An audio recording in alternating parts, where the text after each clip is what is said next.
கன்னி அல்லது சிப்பிப்பாறை நாய்க்குட்டிகள் கண்டுபிடிக்கிறது ரொம்ப முக்கிய மக்களே. ஏன்னா ஒரு குட்டி 6000 8000 சொல்லும்போது நம்ம கரெக்டான குட்டிகள் வாங்கணும். ஸோ ஃபஸ்ட்டு பாயிண்ட் பார்த்திங்கன்னா முகக்கூர்மை. சிப்பிப்பாறை நாய்களுக்கு பார்த்திங்கன்னா மக்களே முகம் பார்த்திங்கன்னா ஊசி மாதிரி இருக்கும். அதாவது முகக்கூர்மை நல்லா இருக்கணும். கன்னி நாய்களுக்கு பார்த்திங்கன்னா மக்களே வேகமாக ஓடக்கூடிய நாய்கள், அது வந்து வேகமாக ஓடக்கூடிய நாய்கள். ஸோ ஃபேஸ் ஷார்ப்பாக இருந்தால் தான் முன்னாடி இருக்க காற்றை கிழிச்சிட்டு ஓட முடியும். எப்படின்னா இந்த ஏரோப்ளேன் ரேசிங் பைக்லாம் பார்த்துருப்பீங்க, அதோட ஸ்ட்ரக்சர் பார்த்திங்கன்னா அந்த மாதிரி தான் டிசைன் பண்ணியிருப்பாங்க. ஸோ இந்த மாதிரி ஸ்ட்ரக்சர் இருக்கிறனால தான் நம்ம கன்னி நாய்கள் பார்த்திங்கன்னா வேகமாக ஓடக்கூடிய நாய்கள். ஸோ நெக்ஸ்ட் பாயிண்ட் பார்த்திங்கன்னா மக்களே செஸ்ட்டு. அதாவது செஸ்ட்டு நெஞ்சு இறக்கம் பார்த்திங்கன்னா நல்லா இருக்கணும். ஏன்னா வேகமாக ஓடக்கூடிய நாய்களுக்கு பார்த்திங்கன்னா ஈக்குவல் அமௌண்ட் ஆஃப் ஆக்சிஜன் தேவைப்படுது. ஸோ செஸ்ட் நல்லா இறங்கி இருந்தால் தான் அது வேகமாக ஓடும்போது பார்த்திங்கன்னா ஆக்சிஜன் சப்ளை பார்த்திங்கன்னா நல்லாயிருக்கும். அண்ட் அதால் பார்த்திங்கன்னா ராங் ரன்னும் நல்லா ஓட முடியும். அண்ட் ஸ்டெமினாவும் இன்க்ரீஸ் ஆகும்.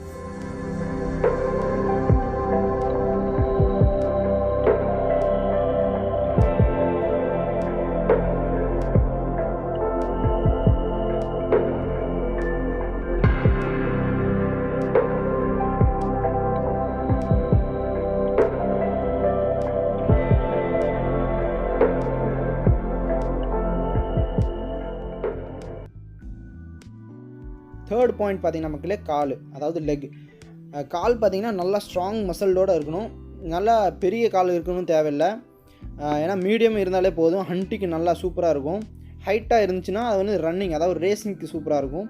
பின்னங்கால் பார்த்திங்கன்னா இந்த நாய்க்கு பார்க்கலாம், பின்னங்கால் பார்த்திங்கன்னா கொஞ்சம் வளைஞ்சு கொடுத்துருக்கும்.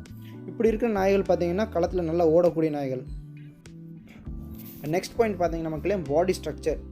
சிப்பிப்பாறையோட தோல் பார்த்திங்கன்னா ரொம்ப மெலிசாக இருக்கும். தோலில் முடியே இருக்காது.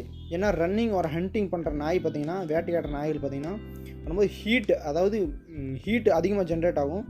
ஸோ மொட்டை தோலாக இருந்தால் முடி அதிகமாக இருந்தால் அந்த ஹீட்டை வெளியேற்ற முடியாது. ஸோ ஸ்கின் பேர்ன், அதாவது ஸ்கின் பொத்து போகிறதுக்கு சான்ஸ் இருக்குது.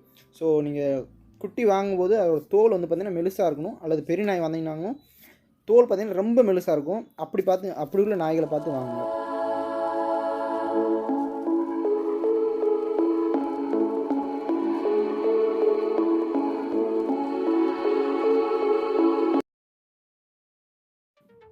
அடுத்து பார்த்திங்கன்னா மக்களே கண் எப்படி இருக்குன்னு பார்க்க போகிறோம். கண் பார்த்திங்கன்னா நல்லா தெரிச்சிருக்கணும். இந்த குட்டிக்கு பார்க்கலாம் எப்படி இருக்குன்னு.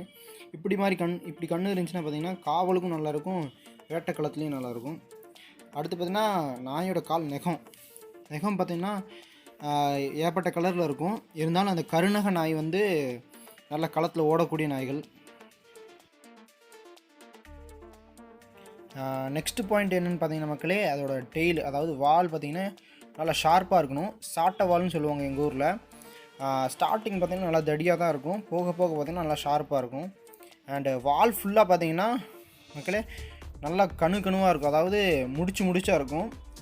இந்த மாதிரி முடிச்சிருந்தா நல்ல குட்டின்னு சொல்லலாம்.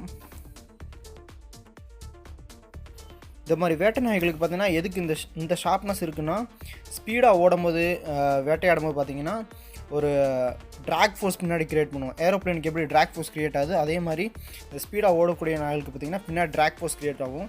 இந்த ட்ராக் ஃபோர்ஸ் கம்மியாக ஆகணுனால இந்த வால் வந்து சாட்டை வால் மாதிரி இருக்கும்.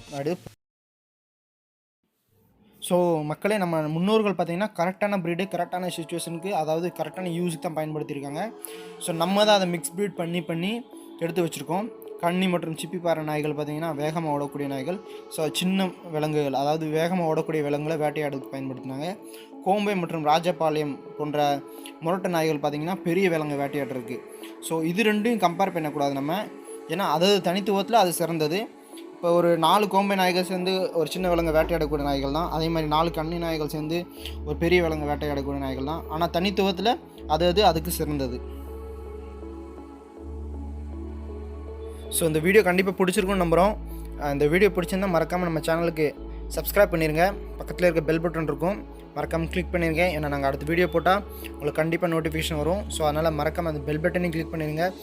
ஏன்னா இன்னும் 2 மாதத்தில் நம்ம 20,000 சப்ஸ்கிரைபர்ஸ் தாண்டணும். உங்களால் மட்டும்தான் முடியும் ஃப்ரெண்ட்ஸ். ஸோ மறக்காமல் சப்ஸ்கிரைப் பண்ணிடுங்க நம்ம சேனலுக்கு. தேங்க்யூ.